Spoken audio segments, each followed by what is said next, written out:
Hi mga mi! Samahan niyo akong gumawa ng cookies and cream ice cream. Mabenta sa mga bata at patok na pang negosyo.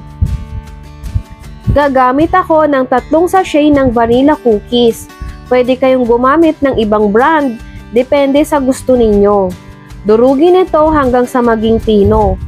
Yung 2 sachet ay para sa cream mixture at yung 1 sachet naman ay para sa toppings. I-set aside muna natin ito.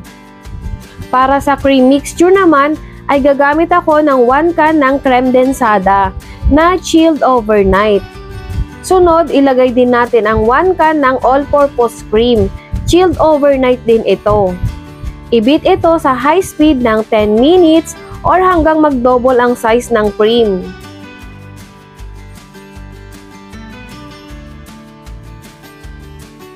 Haluin or i-scrape sa ilalim at gilid para mag-well combine ang creme densada at ang all-purpose cream.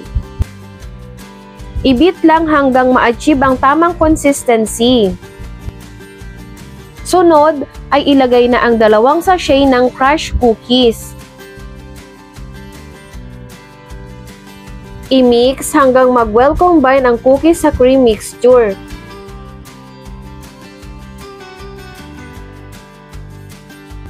After ma-mix, ay ilagay sa 3-ounce cup container.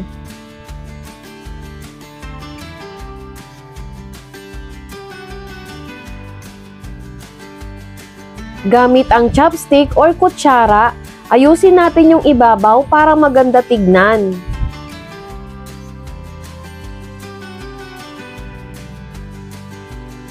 Maglagay ng crushed cookies pang toppings.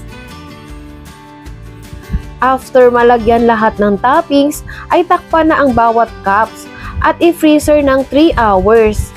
After ng 3 hours, ay ready na ang ating cookies and cream ice cream. Nakagawa ako ng 26 cups at pwede itong manatili sa freezer ng 30 days. Pwedeng ibenta ng 10 to 15 pesos, depende sa inyong naging costing.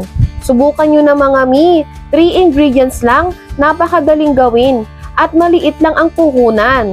Mag-follow para sa mas marami pang negosyo recipe. Thanks for watching. Bye!